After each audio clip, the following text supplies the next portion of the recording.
reality. Our thoughts are not fiction. No one gets an opinion on the topics that we mention with the Holy Ghost boldness. God's in control of this. Real talk with real men for purpose and focus. Growth to get better. See, man up, we better. To change for the better. The future getting better. True men of God, leading, going hard. It's time to level up with the Man Up Squad. Now man up. You got this. M-A-N-U-P. Man up.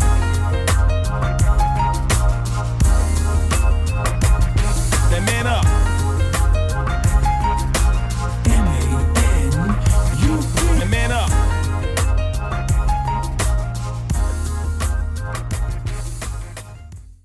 Hello, how y'all doing? What's up, Man Up? How y'all doing? Y'all doing good? Doing great. Hey, y'all. Thank y'all for having us in our home. In your home, my name is Minister Chris. I'm here in the stead of Pastor Tony Smith. We thank Pastor for once again just trusting me enough to where I don't mess it up too bad. All right? So, Man Up, y'all good? Good to see y'all. Good. All right, so today's topic, this is a pretty heavy one. All right, and the whole theme is about moving forward, but a lot of times to move forward, we gotta look back to see what's holding us back. All right, so we're gonna start off, and we're gonna start off with what things from childhood, and kind of last year we kind of talked about how things from childhood affect us. What would you say some things from childhood has affected us from moving forward? Well, I could say I'm to move forward from, but my father never put me like all boys into sports, or we never traveled until we got grown, and we just never understood it. Me and my brothers was like, we ain't never go over there. My father used to make good money and always took care of us, but he just wasn't, I guess because where he was raised, his father never took them, so I guess it was a domino effect. But then it come to me, we stopped that curse because you gotta travel. There's no way you can work as hard as you work and don't go nowhere, don't do nothing with your family. And I'm thankful that I put my sons in sports and watched them play and played through them, like watched them play what I couldn't do. Wow, that's cool. Well, Yeah, I go. I guess mine's kind of different of something that held me back from moving forward. Probably not moving forward when I was young. So that allowed me to be like, I want to do this or I want to do that, because sometimes when you have stuff that you have never been exposed to, you're interested in, going after. So like when I grew up, I didn't grow up in a community where it was a football team or this, that, and the other, but when I got connected to my mom's sister, I saw football, but her son was playing it. So if he was playing, I was like, well, can I join the team? Because I never had opportunity to join a football team or baseball team, when I was younger. So I think sometimes moving forward could be when you're not exposed to moving forward. I'm gonna say this. Think about this, and from the last show and even what you said, I wanted just to soak in. Pastor one time talked about, and because we got all men and fathers on the show right now. Pastor one time talked about how a lot of times people want to weigh the relationship between a mother and a father, okay? And I remember one time he talked about how the father is so potent that, let's say the mother gives 80%, but the father only gives 20%. But that 20% is so potent, it's just like paint. If you put one speck of black in paint, it can't be white. One speck against a gallon, it can't be white, okay? So just think about this. How was your father? How it affected, and what you talked about, how you saw example like, okay, I don't want to be that way. But either way, we got trained.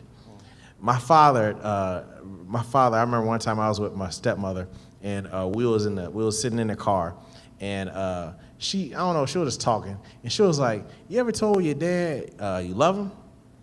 I was like, "No." I was probably like 14 years old. I was like, "No." And she was like, "What you mean? Really?" And I was like, "Yeah," because his father, my grandfather, Oscar Gray, never hugged my father. Wow. And up until 14 years old, I never told my father I loved him.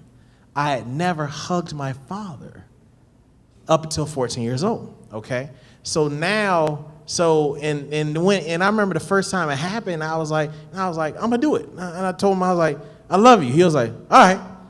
All right.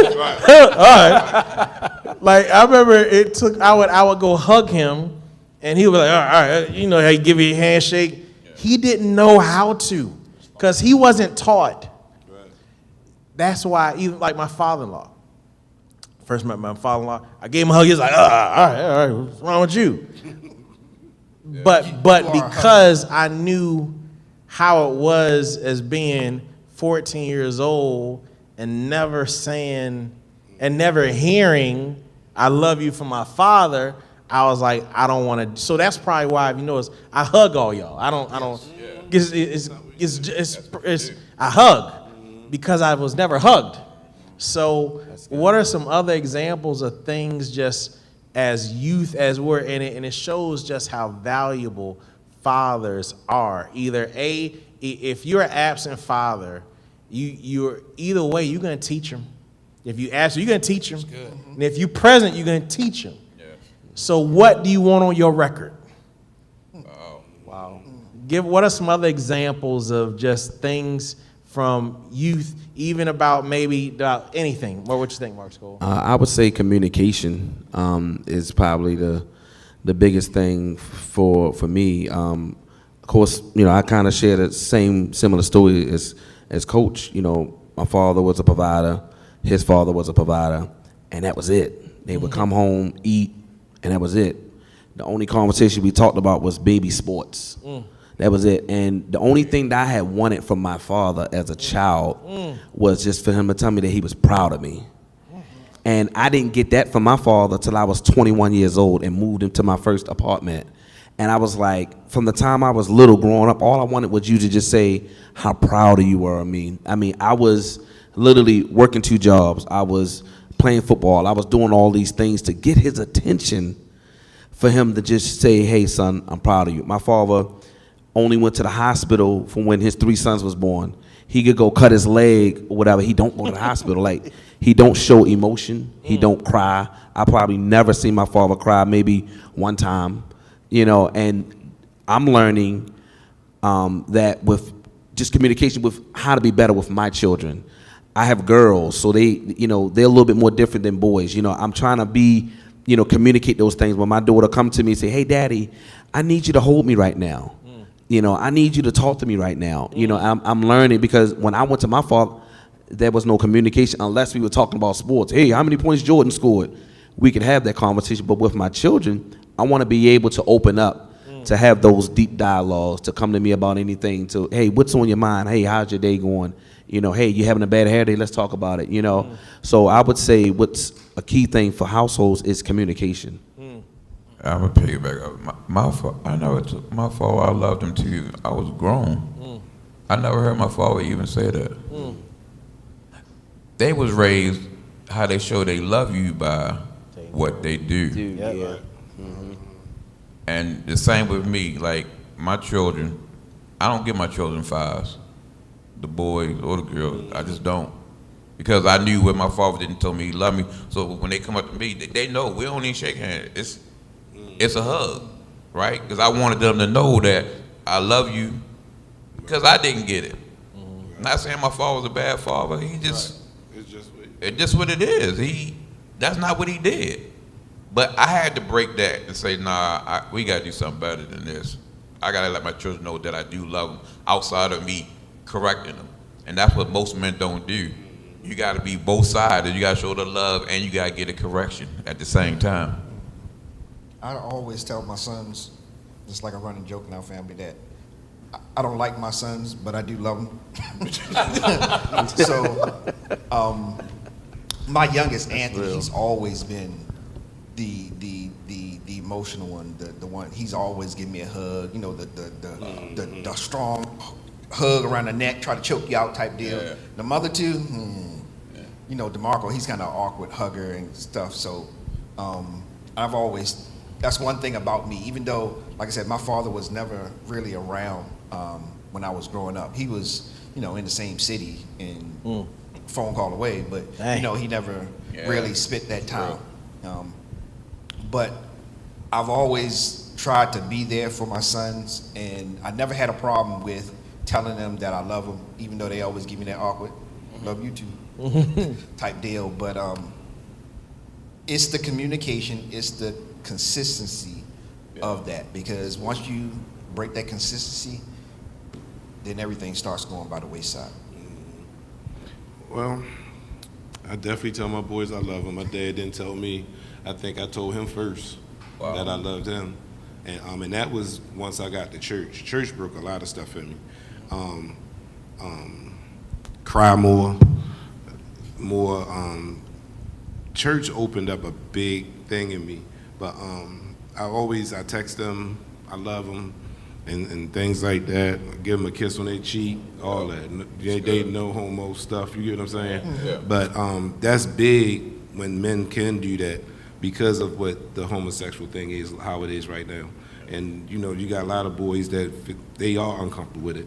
But when you're trying to break generational curses, it's simple stuff, and it's consistency. And one of the other things I try to do is when I tell them I'm gonna do something, I do it. And when I can't, I let them know I can't. My dad, I've been through that. You know what I'm saying?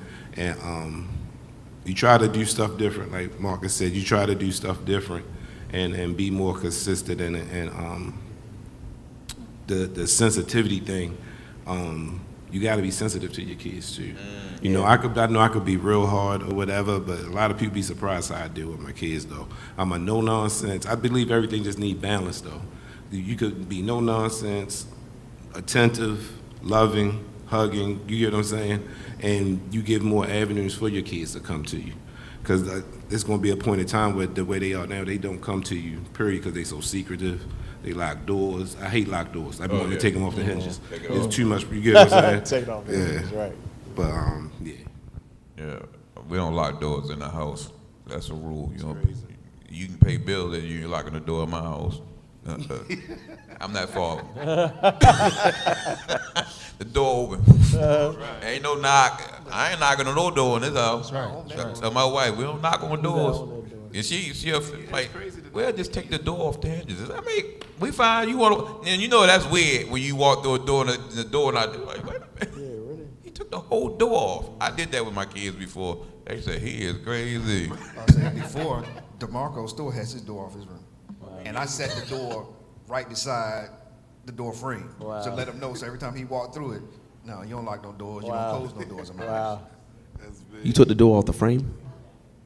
Yeah, I took the hinges off. Oh, okay. Yeah. Okay. Good. Yeah, You were going to say something, Minister Rod? Yeah, I would say, well, my dad died when I was 5, so I didn't really have no, only remembrance of me and my father is when he carried me down to Emerson Avenue on his neck. That's the only picture that I have in my mind of my dad. But my mom showed love all the time, so that's how I learned to, sat and talk with my girls, pick them up or whatever it is, hug them right now to this day. Because like you said earlier, it's different than with a father and a son. But for my son, we pound up, we hug, I kiss him on his forehead, all of that stuff, and I do make sure that I share. At this age, he's 23 years old now, and I tell him I'm proud of him right now today. Just so he can always, know your father is right there for you. So, because I think if we don't do that, sometimes, you can have people that go through mental situations because they didn't get the love that they were supposed to get, at that time, and then they, messed up, a little bit from there. So that's why I think it's important, so that they can be in the process of moving forward. Because if they train the right way, guess what they're gonna do? They're gonna show love to other people as well. I'm basically piggybacking off everybody else, to tell you the truth. It's like, an individual, how can we move forward if you don't know how? Unless you've shown something different. So as a child, we already brought up one way. You're gonna see, like you said, you're gonna see one or two things, a positive or a negative. But it's up to that individual that saw the positive and the negative to make a necessary change. But we'll have habits that's already brought up in us for all this long time, and you won't see a change. You don't know a change. to move forward until you see something different. And it's like, oh, so now I got to move forward. But first, it's going to take awareness. If you're unaware to move forward, you're unaware of anything else, how can you? It's the same thing in relationships. My father was he was a hard worker, and my father, his conversation with me was that as long as I did my chores, respected Henrietta, that was my stepmother, we had no issues. But that was it. Even in relationships, I've never seen my father, he didn't hold her hand. So like, Tarsha would be like, well, you know, and I'm like, well, I don't know how to do that because I know, I know how to work. Right. I know how to go to the grocery store. I saw him do that. I know how to cut the grass. I mean, but I don't know how to do that, you know. So yeah. So I mean, my point is that the things that we either do see or don't see affect us as adults. Yeah. What are some other examples? I think moving forward, as far as you just get so much trauma, man, from growing up, from the neighborhoods you grew up in, and it's hard to move forward, coming out them environments where you just seen so much violence and death. That it's hard to move forward. But thank God for this church, Victorious Ministries, to give you insight, to move you forward on things, to learn you a different path in a different way. Think about our generation. I promise you, if I ask everybody on this panel, y'all probably didn't get enough food, probably shared a room, shared a house with 7 people in one room, probably slept on the same mattress, probably had to walk miles or whatever, and successful. But this generation, nobody told us they loved us. We didn't eat. You see what I'm saying? We was abused, and we made okay. But this generation, they can't go through that.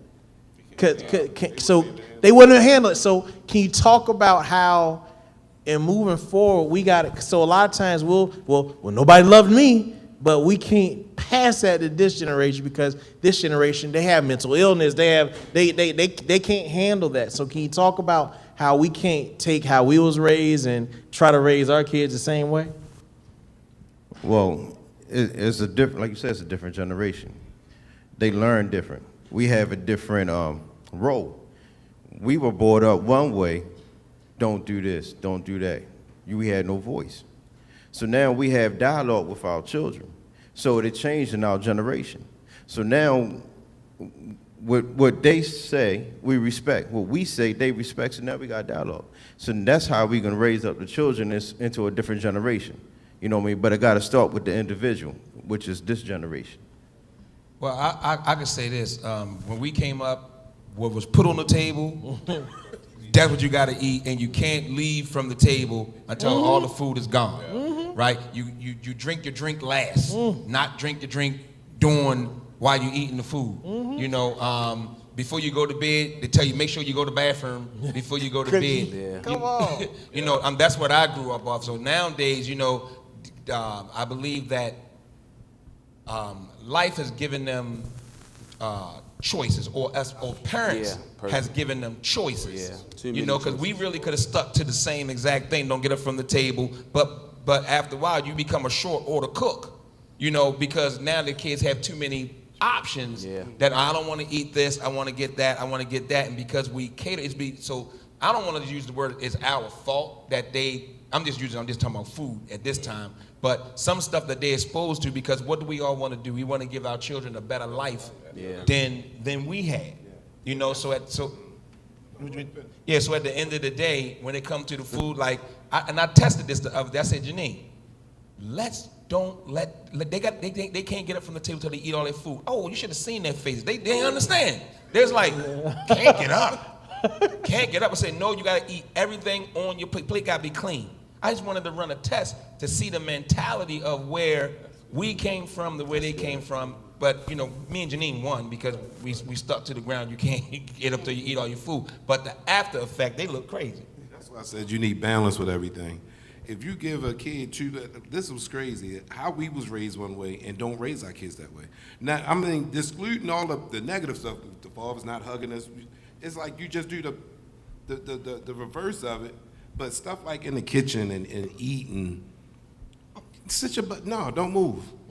You want chicken nuggets or French, all this to sit, it irritates my soul. It's crazy. And then the parents get stressed when the kids drive them crazy when they don't get what they want. Right. You get what I'm saying? Yeah. But it's a balance to it. But it's like you're not being a bad parent saying you can't have McDonald's today. You're gonna eat this plate of real food, string beans, greens, and da. You get what I mean? They already saying that all the stuff is in fast food. Absolutely. It put all kinds of stuff in your body. But you letting them eat the stuff that's not good for them. Mental health is not just coming from nowhere. No, that's perfect because my kids feel as though every time we go past a McDonald's, they even think they're supposed to go to Chick-fil-A and they closed on Sundays. But I think it's just a mentality, and it's really a mindset. I want to say that we play a little bit of a part in it, you know what I mean, and but we definitely play a part in it, But we just got to stick to what we know. And I like the experiment. I'm gonna actually try the same experiment with my children because my children think like you better not put potato on here. You're gonna try it because they're gonna know. Good point. So go ahead, The Pastor. Bible says, train up a child. Our parents trained us. This generation is raising children instead of training children. Let me use this, John. Say amen. We're raising children instead of training children. Although your father might have been in the house or out the house, they had structure in how to train you. We're not training the children. Most of our children has no foundation. We fuss about McDonald's, but we depend on McDonald's feeding them. We fuss about their education, but we depend on social media to take care of them. We have put all these things, these benefits, without structure, without any training. We had the bat and the ball or the football, right? But we were trained that we couldn't go outside until all our work was done. Yeah. See, everything, we don't have any training in our family right now. Everything is a negotiation with kids. Yeah. This is the hard thing. The problem is when you have two parents that can't agree on how to train the child. The child will always win because the one parent will silence the other parent. That's why you say y'all agreed to do that. That was excellent. But it don't work well when one don't agree. Yeah. The one that puts the most time will have the most power. Although you might be paying the most bills. So you got to understand that the lack of our children today, we don't make promises that we don't keep. So when my mother told me when she get home she gonna whoop my tail. My tail was whooped when she got home. We give them promises because we got to go home and discuss it with the other parent. It was so bad in my house, man. My mother whooped me, my father whooped me. Then they call my grandmother and say, by the weekend, she gonna whoop you. So it's a training process that we lack. We don't have we said something wrong. We said we're not gonna raise our children to raise the way our mothers raised us, not looking at how we came out. That's good. They didn't do bad. You see what I'm saying? So we eliminated all this discipline, lack of, I remember having one train set for all 5 of us. Right. And your child, every one of them got an iPad, every one of them got a phone, Yep. every one of them, and they have no job and no way of paying bills. Yep. They got a phone, so we lack the training. We lack the training. That's where the problem is. The problem of this generation today, the Bible says they have no fathers because we're the overseers, we're the covering. They lack father. We really do lack training. That's what the problem is. So what happens is we can't train them home, so we bring them to church and want the pastor and the church to train them for us. See, we knew, whatever we knew it from the family. Absolutely. You see what I'm saying? And then the church should enforce it. It's the opposite now. Now the church is creating the formula, praying that you go home and enforce it. It's backwards now.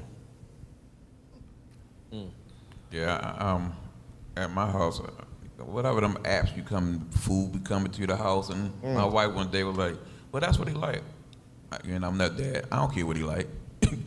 If you cook something, that's what he got to eat. Yeah, because if you teach them that the apps, just like y'all told them at McDonald's, that's why every time they go past McDonald's, how they know that? They've been trained. You've been trained. I remember when my son said, go to that building and get the money out. Talking about the money machine. They was trained. I mean, you don't even know the name of the building, but you know his money come out of it, and I go get the money so we can go eat. Because that's what I presented to him. So when it came to the point about you need to work, for what? Go to the building and get the money out. So we find ourselves raising kids that turn 14, 15, 16 years old and don't have a desire to work because they were never trained. Yeah. So some of our kids don't get a job until they're 19, 20. Their first experience of true working. Because they were never, let me tell you, I was trying to get a job at 12. You had to get a job. I was trying to get, I could, with that permit to get the thing that the car, work permit. I was trying to lie to get a work permit. Because that's how I was trained. You gotta work. We don't even train them to clean their house. Jesus. I mean, remember, I don't know if y'all remember, every Saturday, get up, clean the house. They get up and turn the TV on. We couldn't afford an attitude in cleaning. That's right. But they get an attitude. With you, the provider. Wow. How many times you told them, boy, don't let me. That's the training. We lack training. This is the bad part.